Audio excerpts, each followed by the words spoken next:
현미경으로 바라보는 모세혈관의 아름다운 세계. 그렇죠? 그러니까 제가 이제 여러분께 계속 말씀을 드리겠지만 우리 몸에 이제 혈관이 있죠.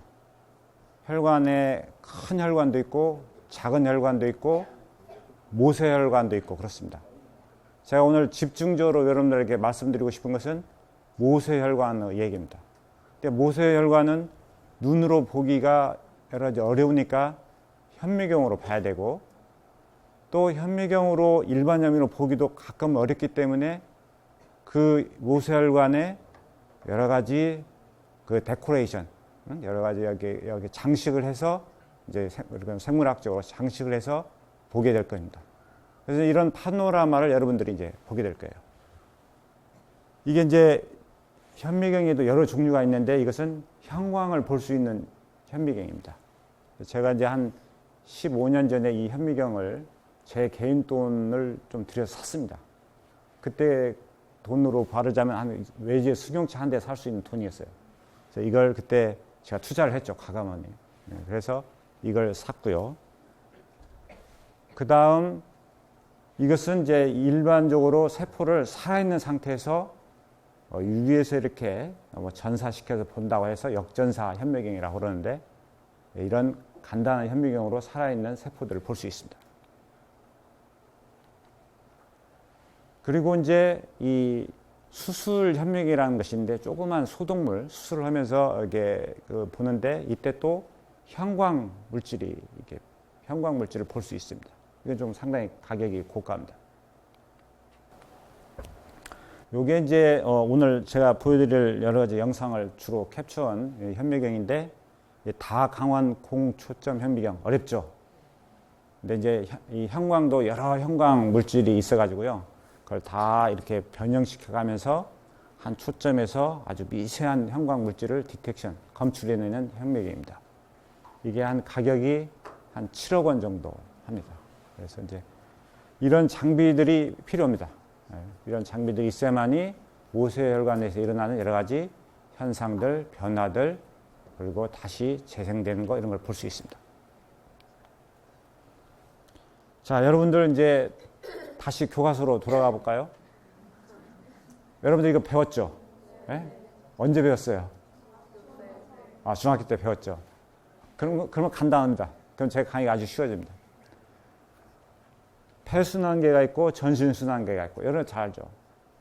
근데 여기에 이제 하나를 제가 더 말씀드릴게요. 림프순환계가 이 2차적으로 있습니다.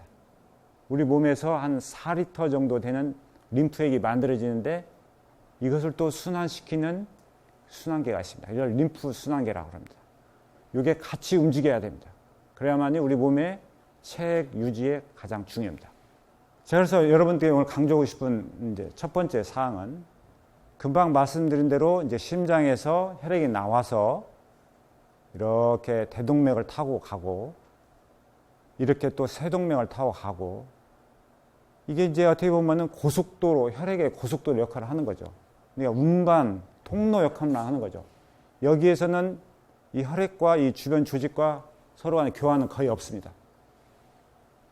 그 다음 이제 이 세동맥에 이르면 이건 국도라고 할 수 있는 거죠. 작은 길이죠. 여기도 거의 교환이 없습니다. 주변과. 그 다음 이제 모세혈관으로 가는데 제가 오늘 말씀드린 내용이 모세혈관이라고 했죠. 이 모세혈관이 왜 중요하냐면 우리 몸에 전체 퍼져 있고 이게 이제 여기에서 기체 및 이제 산소, 이산화탄소, 영양분 교환하고 조직하고 직접 여러 가지 교환 작용을 하는 가장 중요한 혈관들입니다. 이게 가장 면적도 넓습니다. 이 부분이 이제 어떻게 보면은 골목, 그 아파트 집 앞에 있는 도로 이런 정도입니다. 그러니까 모두 교환이 되는 거죠. 그 다음 이제 세정맥, 정맥, 대정맥 이것도 다시 이렇게 국도, 고속도로. 그러니까 운반 역할만 하지 서로 교환을 하지 않습니다. 이제 알겠죠? 모세혈관의 정의를.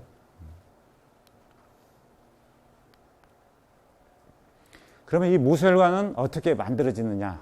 이게 이제 오랫동안 이 의생명 과학자들의 관심 대상이었습니다. 이미 있는 혈관에서 이렇게 이 콩나물 있으면은 이게 저기 콩나물에 그 이제 위에 콩 부위에서 이렇게 발화해서 이렇게 밑에 이제 그 줄기가 나오잖아요. 이런 발화 현상을 통해서 나온다.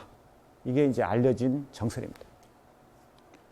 그래서 이제 태아가 발달할 때, 상처가 나고 치유가 될 때, 암이 성장할 때, 이럴 때 이 혈관 신생이 가장 중요한 과정입니다.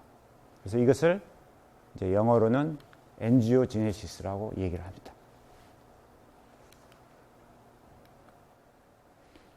그래서 이제 이 모세혈관을 보려면, 형광경을 보려면은 여러 가지 제가 말한 대로 장식이 필요하다고 그랬죠.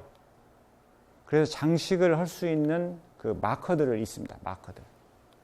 이런 분자 물질이 있는데 이 분자 물질에다가 이제 형광이 접착된 항체를 여기다가 이렇게 적용을 해서 결합시키면 볼 수 있고, 이런 과정들을 면역 조직 염색이라고 그러고, 이미 형광을 붙이지 않아도 우리가 그냥 형광 물질이 나오게끔 하는 유전자를 조작해서 만든 그런 표식자 유전자 생지 모델도 있습니다. 이런 것도 이용을 해서 저희들이 그 아주 자세한 것을 보고 그렇습니다. 자, 여기까지 다 이해가 됐죠? 네. 하나만 더. 제가 오늘 계속 이 VGF라고 하는 거고 안지오포이틴이라는 얘기를 할 겁니다. 이게 제가 이제 이걸 한글로 이렇게 번역하지는 않았는데 그냥 여러분 읽을 수 있잖아요. VGF, 안지오포이틴. 그러니까 우리 신이 우리에게 우리 몸속에 이 두 가지 중요한 물질을 주셨어요. 이걸로 혈관을 신생하고, 그리고 이걸로 혈관을 좀 더 좀 튼튼하게 하라.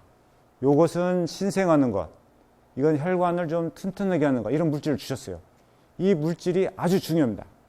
그래서 이 물질이 이제 조금만 이상해도 우리 몸에 모세혈관 질환이 생깁니다. 이게 뭡니까?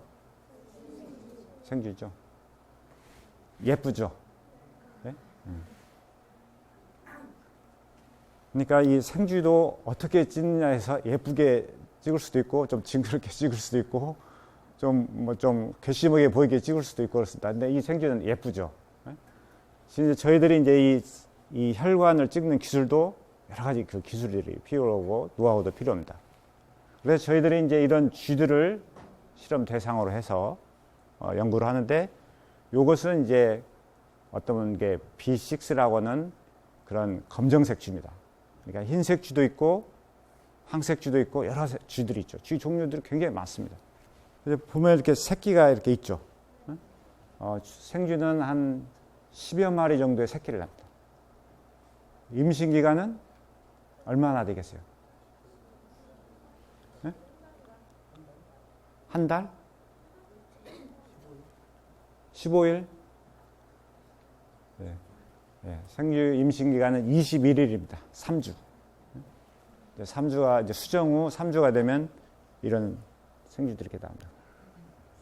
수정이 돼서 이제 임신을 해가지고 여러분들이 이제 이게 태반. 이게 이제 모체하고 여기 안에 들어있는 태아하고 서로 간에 혈액을 교환시켜주는 그런 큰 장기라고 할 수 있죠.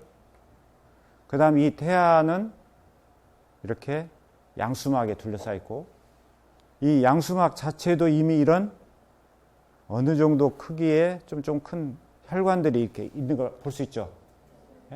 그러니까 이게 양수막 자체도 산소와 영양분이 필요하다는 거예요. 근데 이제 이 안에 들어있는 이 태아가 좀 더 궁금하지 않으세요? 그렇죠? 그래서 이제 이렇게 태아를 보게 되면 이런 모양입니다. 이제 이걸 수술 현미경으로 해서 이렇게 보게 되면 이때 이미 모세혈관이 있는데 그냥 수술 현미경으로는 볼 수가 없죠. 근데 이제 이것은 뭔가 이렇게 빨간색 있죠. 이게 뭐겠어요? 네? 혈액이죠, 혈액. 혈액이 혈관 안에 들어있는 겁니다. 심장이고요. 혈액이 혈관 안에 들어있죠. 그렇죠?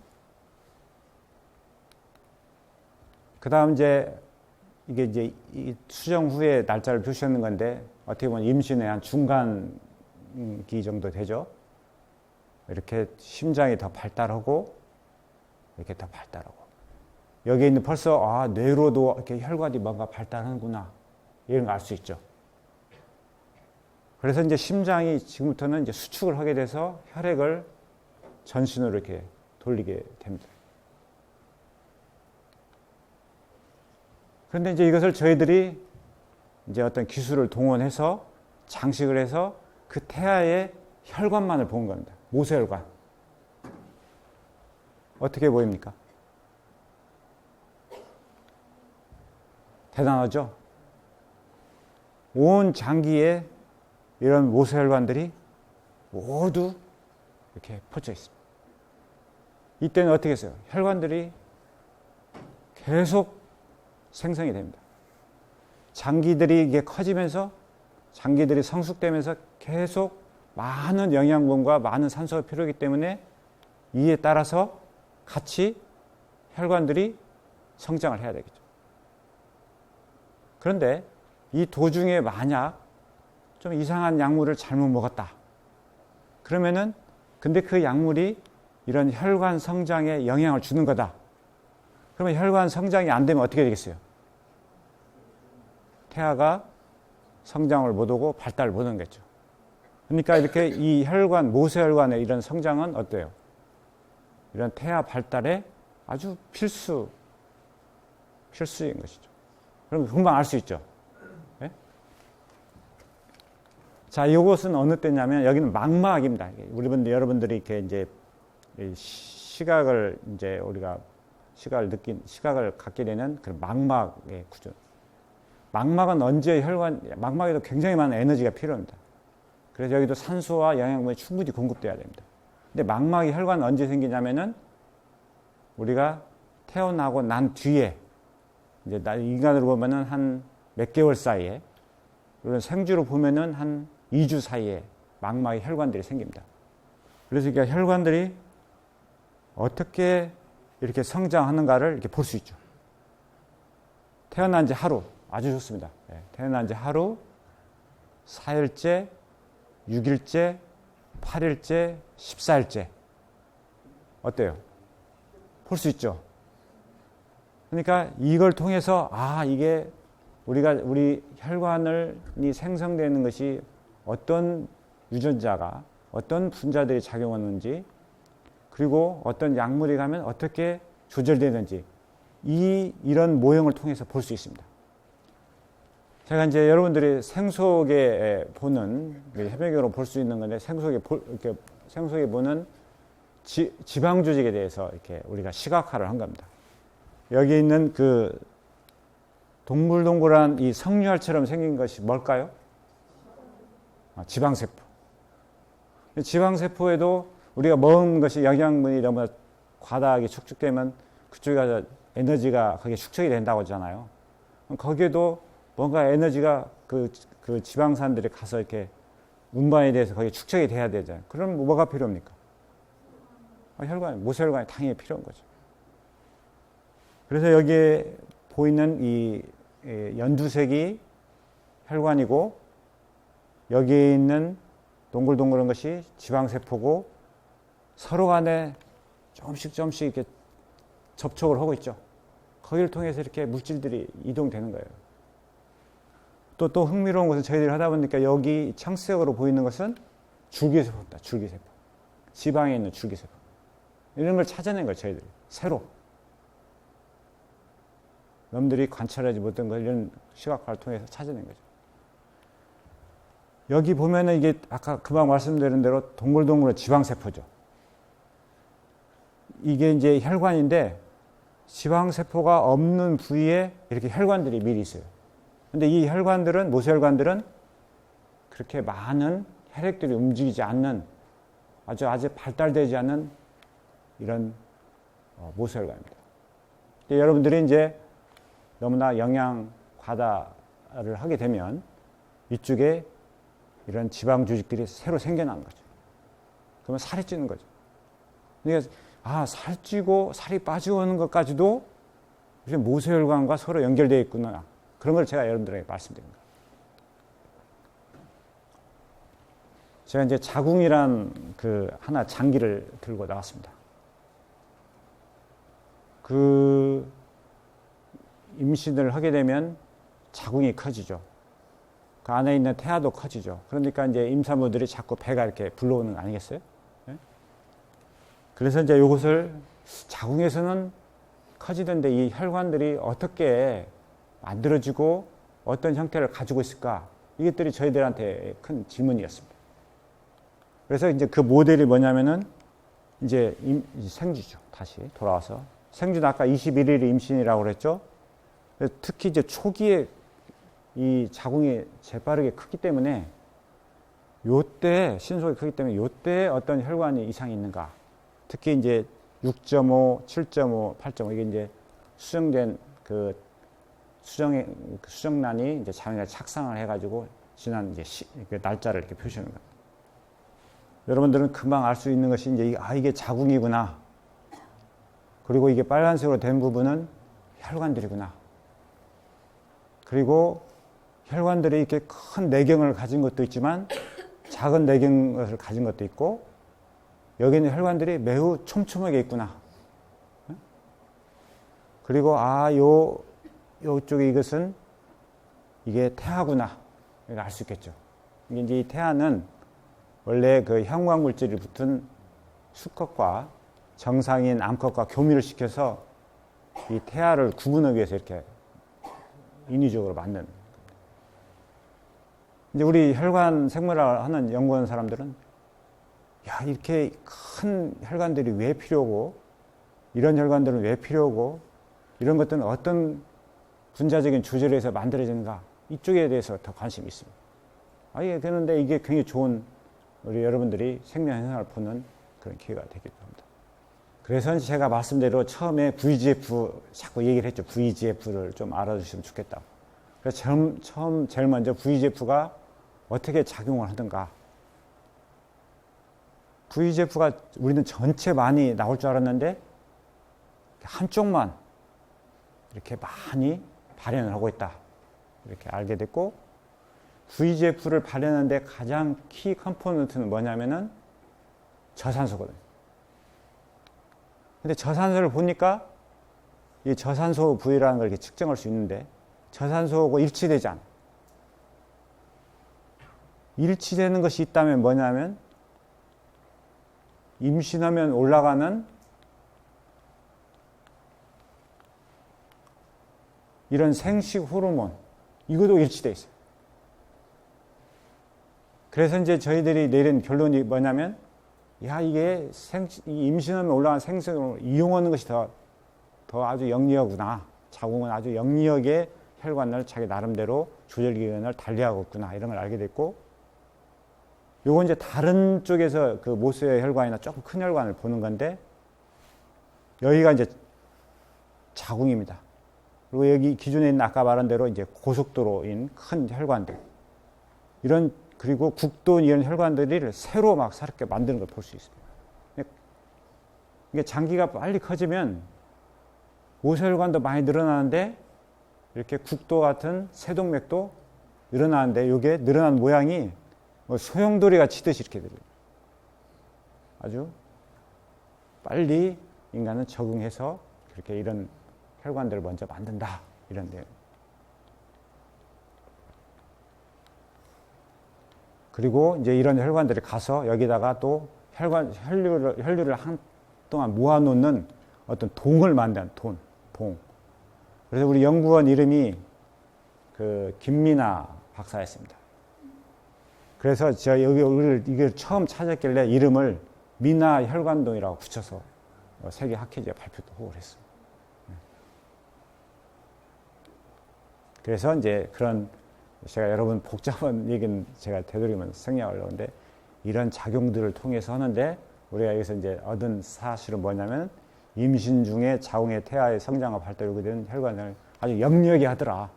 저산소를 쓰지 않고 이미 분비가 많이 되는 생식 호르몬을 쓰더라. 이제 그런 내용들입니다. 근데 제가 이제 무슨 말씀드렸냐면 림프 관계를 말씀드려요. 오늘 여러분들이 굉장히 생소한 얘기인데 알으면 알수록 재밌습니다. 저는 혈관을 뭐라고 얘기를 하냐면은 상수도와 같다 이렇게 얘기를 합니다. 왜냐하면은 이 온 몸에 이렇게 물을 공급하는 것처럼 혈액을 공급하니까. 근데 이 림프관은 뭐라고 표현하냐면 저는 하수도라고 표현합니다. 하수도. 이렇게 이 어떤 물질들을 다 이렇게 그 유입시키는, 우리 이제 영어로 말하면 드레이니지 시키는 그런 시스템이라고 얘기합니다. 그래서 우리 몸에서 한 4리터 정도가 생성이 되고, 여기에 문제가 생기면은 이렇게 림프 종이라고 해서 몸도 이렇게 붓고 그렇습니다. 그러니까 염증 같은 게 생기면은 림프관 이상이 있어서 그렇게 부어오르는 것이 다 그런 이유입니다. 그래서 이제 이게 여러분들이 이게 그림을 보면은 여기에 있는 이 림프관인데 이게 꼭 한의학에서 얘기하는 뭐 경락처럼 이렇게 퍼져 있다고 해서 어떤 한의학자들은 이것이 뭐 경락이 아니냐 이러는 것도 있는데 저희들이 볼 때는 아주 틀린 얘기입니다. 그래서 이제 이런 림프관이 있고 이 림프관 사이사이에 뭐가 있냐면은 림프절이 있습니다. 림프절. 우리 몸에 600개의 림프절이 있습니다. 그리고 300여 개가 여기 다 목 주변에 모여 있습니다. 여러분들 여기 목 이렇게 한번 만져보세요. 그 주변에 어쩔 때 감기 들으신 분은 이게 동글동글한 거 만질 수가 있어요. 만졌어요? 오. 그래서 나 같이 가는 거지? 끝나고. 그렇게 되어 있어요. 림프절이. 그래서 이게 림프절은 면역 시스템과 관련돼. 이게 림프관은 또 면역하고 관계가 있겠구나. 이런 생각이 들 거예요. 그래서 이제 이 혈관하고 달리 이 림프관을 보는 방법이 달리 있습니다. 그러니까 림프관에만 독특하게 뜨는 마커가 있습니다. 바이오 마커가. 이제 그걸 장식화하면 됩니다. 그걸 데코레이션 시키면 됩니다. 그래서 거기에 이제 마커들이 뭐냐면은 뭐 라이브1이랄지 프록스1이랄지 포드프린이랄지 이런 게 있습니다. 요게 마커가 차지한 지 한 10년도 안 됩니다. 그러니까 이 마커가 알려지자마자 이제 저희들 비롯하여 이쪽 분야 이런 사람들이 경쟁적으로 뛰어들어서 일을 하는 분야입니다. 림프관이 과연 어떻게 만들어지고, 림프관의 기능은 무엇인지, 림프관에 이상이 생기면 어느 질환과 관련되어 있는지, 수술하고 나면은 여기에 이제 이 팔, 다리 어떻게 붓는 경우가 있는데 왜 그런지, 이게 림프관에 무슨 이상이 있는 건지, 이때도 여기에 관련된 면역 조직 염색, 표식자, 유전자 생지 모델을 씁니다. 자, 여러분들 제가 이제까지 말씀한 대로 이 빨간색은 뭐라고 할 수 있겠어요? 모세혈관. 여기 이게 이 연두색이 림프관입니다. 금방 알 수 있는 것이 림프관은 좀 내경이 크구나. 그 다음 또 무엇을 알 수 있어? 뭐가 특징이 같아? 응? 뭐라고? 응? 모세혈관. 모세혈관 틀린 림프관. 근데 이 모세혈관은 서로 간에 다 이어졌죠. 이렇게. 그렇죠? 근데 림프관의 끝에가 이렇게 이어지지 않고 끊어져 있죠. 이 말단 부위가 이어지지 않고 끊어져 있어요. 그래서 이쪽을 통해서 여기에 있는 그 액체랄지, 면역세포랄지, 여기 암이 생기면 암세포랄지, 아니면 여기 지방이 흡수되면 지방성분이랄지, 이런 것들이 이렇게 열로 다 유입이 됩니다. 그러니까 제가 뭐라고 말씀드리는 거죠? 하수구 역할을 한다. 여기에 뭔가 필요 없는 것이 있으면 이쪽으로 다 이렇게 유입을 시킵니다. 그러니까 여기에 있는 세포들하고 여기 있는 세포들은 좀 틀리겠죠. 이걸 만들게는 분자도 좀 틀리겠죠. 그리고 여기 전자염명 이런 걸 보면 틀립니다. 좀 이렇게 이 구멍들이 많이 나가지고 유입이 좋게 만들어졌습니다. 그러니까 여러분들 그 싱크대에서 그 밑에 보면은 그 필터 있고 이렇게 음식물 이렇게 걸러내는 거 있잖아요. 그렇지만 모든 것이 필요한 성분들은 빨리빨리 다 잡죠. 그 나머지 성분들은 바로 유입이 될 수 있도록 이렇게 돼 있죠. 똑같습니다. 근데 이 림프관은 주변에 이게 그 지지하는 조직들이 많지 않아 가지고요. 우리가 이제 알게 된 것이 뭐냐면 림프관 주변은 이렇게 지방세포들이 이렇게 다 둘러싸아서 보호를 하고 있습니다. 여기 얼굴에도, 얼굴 피부에도 굉장히 림프관이 많습니다. 그리고 여기 이제 림프절이 있죠. 그래서 이제 여기를, 여기 뒤에 목, 귀 밑에를 이렇게 자꾸 마사지를 해보세요. 마사지를 해보면 이 림프 여기 순환이 좋아집니다. 그래서 피부가 좋아진대요. 왜냐하면 림프 플로우를 좋게 하는 것은 여기 있는 혈액순환을 좋게 하는 것 이상으로도 좋습니다. 그래서 어떤 분들은 그 화장품 성분에 이 림프의 그 순환을 좋게 하는 성분을 개발을 해서 뭐 억만장자도 됐고 유명한 회사들이 그걸 집어넣으려고 하는데 제가 볼 때는 그 아모레에서 파는 설화수 어느 한약 성분에도 그것이 들어있는 것이 아닌가 싶습니다. 어쨌든 여러분들이 그것보다 더 좋은 것은 가끔 여기 이렇게 마사지를 해주면은 그 림프 순환이 좋아지고 다리 이렇게 부으면은 이렇게 자꾸 마사지하면 좋아지잖아요. 그런 것도 비슷합니다.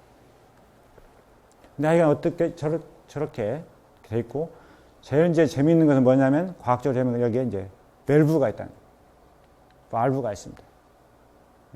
그래서 한쪽 방향으로만 림프가 흐르게 돼 있다 이거죠. 근데 그걸 좀 자세히 보면은 이 밸브가 이렇게 있고 이걸 이제 림프관도 수축하는 세포들이 주변에 둘러싸여 있는데 밸브를 중심으로 한쪽에는 많고 한쪽에는 적고 그래서 이게 한쪽으로만 림프 플로우가 많이 흐르게끔 해준다. 그 밸브가 이제 어떻게 이렇게 닫혔다 열렸다 하는가. 이제 이걸 저희들이 이제 특수 아까 말한 유전자 촉중 동물을 통해서 이렇게 영상화한 겁니다. 여러분들 지금 몸에서 그 림프관이 있고 지금 저렇게 다리에 있는 림프관이 어디가 저렇게 그 밸브를 통해서 저렇게 림프 플로우가 이렇게 움직이는 걸 볼 수 있습니다. 저 빨간색 요것은 여기에다가 이제 어떤 그 지방산을 형광 물질 붙여 넣어서 이렇게 흘러가는 걸 보여주는 겁니다. 이제 여러분들이 이제 아침에 이제 뭐 우유도 먹고 뭐 빵도 먹고 뭐 여러 가지 또 낙농 제품 이런 것도 먹고 뭐 이제 고기도 먹고 그러면 여러분들이 이제 배운 거 있을 거예요. 아 이게 위로 가서 장에서 흡수돼 가지고 거기서 이제 육모를 통해서 이렇게 우리 몸으로 이제 흡수가 된다. 순환계로 돌아간다. 이런 걸 배웠을 거예요. 이때 아미노산하고 탄수화물은 모세혈관으로 가고 지방 성분은 거기에 있는 림프관으로 간다. 그런 걸 좀 배우셨을 겁니다. 근데 여기 이제 약을 먹게 되면 약도 거의 지방이 높기 때문에 약도 거의 림프관으로 흡수됩니다. 근데 이제 이걸 가장 좀 우리가 쉽게 보여주기 위해서 저희들이 이제 사진을 하나 준비를 했는데요. 이게 뭐냐면은 엄마젖을 먹는 막태나 애기 생쥐가 우유가 아니고 이제 그 모유죠. 모유를 먹게 되는데 그 모유가 이제 흡수가 돼서 그 빨간색은 혈관이고 그 옆에 있는 흰색은 림프관입니다. 림프관으로 흡수되는 걸 볼 수가 있습니다. 이렇게 지방 성분들이. 근데 여기에 이제 저것도 림프관의 어떤 고속도로 역할을 해주는 건데 국도나 고속도로 역할을 해주는 건데 그것이 이제 망가지면 이런 현상이 일어납니다. 이제 우리가 이제 어떤 유전자 이상한 동물에서는 이런 현상이 일어납니다. 저도 이제 깜짝 놀라가지고 이게 원인이 뭔가.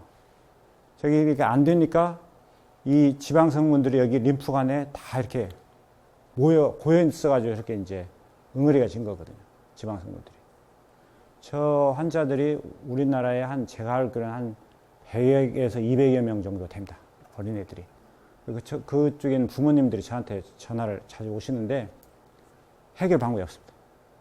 근데 저게 이제 어느 경우는 그냥 나이가 먹으면서 자연스럽게 치유되는 경우도 있고 아니면은 이제 저게 지방 성분을 흡수를 못 해가지고 결국은 여기가 그냥 면역력도 떨어지고 해서 사망에 이르는 그런 경우입니다. 아주 그 어려운 질환입니다.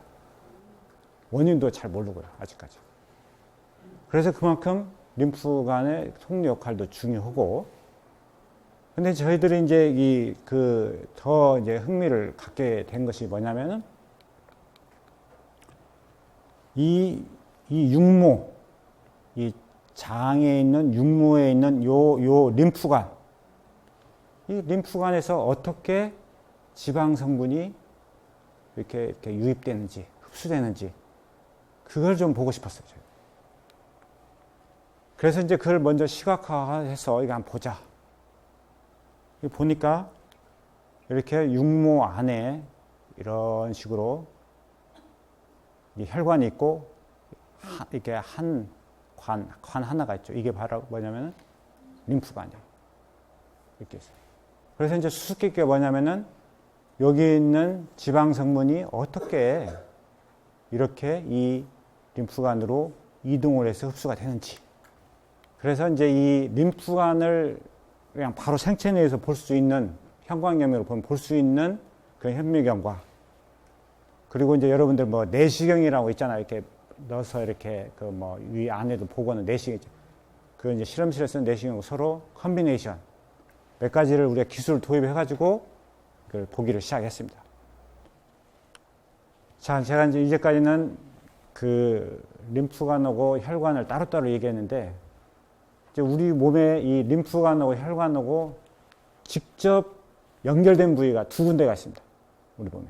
하나가 이 대정맥하고 연결되어 있고, 하나는 이 여러분들 눈에 이 캔널에 있는데, 이 캔널에 있는 상당히 큰 관입니다. 그 관이 이렇게 연결이 되어 있습니다. 그걸 우리가 이제 슐렘 씨가 제일 먼저 독일에 있는 슐렘이라는 분이, 닥터 슐렘이 찾아냈기 때문에 슐렘관이라고 얘기를 하는데, 이게 어떻게 생겨나는지, 어떤 역할을 하는지 전혀 알려진 바가 거의 없습니다. 그래서 이제 저희들이 여기 이제 관심을 갖고 일을 하게 된 겁니다. 이게 슐렘 스캔널이 이런 거예요. 눈 안에 각막 그 뒤쪽으로 이렇게 되어 있습니다. 근데 이것이 이제 이렇게 연결되어 있다는 것을 어떻게 찾게 됐냐면, 이게 이제 림프관에서만 발현하는 이 프록소논이라는 것이 이렇게 이 정맥하고 서로 연결되는 거예요. 다시 혹시 조명을 좀 보십니까? 그래서 이제 저희들이 이것을 3차원적으로 다시 시각하면 이렇게 됩니다. 여기에 있는 이 녹색이 바로 슐렘 스캔날이고 정맥하고 연결됐다는 거고, 그래서 이제 이것을 스키마틱하게 이제 우리가 그림을 그리면은 이런 식으로 할 수 있고, 이제 이게 왜 중요하냐면, 여기 슐렘 스캔날이 망가지면은 이 방수가 이게 흐르는 것이 장애가 생기니까 거기 압력이 올라가고 안압이 올라가고, 그래서 다시 녹내장이라는 거예요. 여러분들 녹내장 이제 그런 생기는 원인이 이것 때문에 그렇습니다. 그래서 이제 이게 슐렘 스캔널이라는 것이 어떻게 생기는 것인지, 그 다음 여기에 이제 그 안압들을 이렇게 우리가 변동을 주면은 여러 가지 그 마커들이 사라지고 망가지고 뭐 이런 내용들입니다. 슐렘 스캔널은 노화한다, 이런 내용. 그래서 이게 슐렘 스캔널이 어떻게 탄생되고 유지되고 노화되고 이런 내용들을 저희들이 처음으로 이렇게 정리를 해서 발표할 수가 있었습니다. 그 다음 이제 마지막으로 이제 암입니다. 암. 쉽게 생각하면 됩니다. 암은 왜 우리가 정의를 내릴 때 조절되지 않는 세포의 증식을 암이라고 얘기합니다. 그러니까 암 세포가 증식하는데 뭐가 가장 필요하겠습니까? 영양분하고 산소가 필요하죠. 그러면 어떻게 되겠어요? 암 세포가 혈관을 스스로 만들어 나갑니다. 스스로 만들지 못하면 암 세포가 자라면서 전부 다 자기 자체가 괴살합니다. 그래서 암 주위에 보면은 이렇게 거기 암 혈관, 이건 암 모세혈관이 엄청나게 많이 맞아요. 그래서 이제 암 세포가 막 증식하는데, 요런 이 암 그 여러 가지 혈관도 모세혈관도 같이 필요하다, 동반이 필요하다는 거죠. 근데 요런 것을 이제 만드는 것에 가장 제가 다시 말씀드린 안주 1이 아니고 안주 2, VEGF-A가 더 중요하다. 그래서 이제 여러 실험을 통해서 알게 된 것이, 이렇게 암 혈관 성장한 데는 VEGF-A가 큰 형처럼, 그리고 안지오포틴 2는 동생처럼 서로 작용을 해서 이걸 만든다. 이걸 알게 됐어요. 이걸 한 6, 7년 전에 알게 됐어요. 이제까지 사람들이 이것만 방해하는 물질을 만들어서 약물로 쓰려고 하는데 우리는 이거 두 개를 동시에 막는 것이 낫다. 그렇게 생각을 하고, 왜냐하면은 이 두 물질이 서로 간에 형제간처럼 도와서 암혈관을 만드니까. 그래서 이걸 두 개를 동시에 차단하는 신약을 개발할 수 없을까? 쉽게 얘기하면 한 돌로 두 마리 새를 잡을 수 없을까?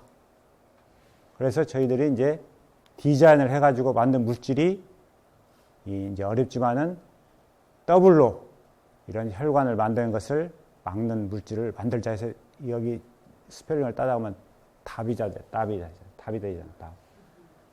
이게 뭐냐면 한국말로 말하면은 right answer고 암 혈관에 대한 답을 내놓겠다.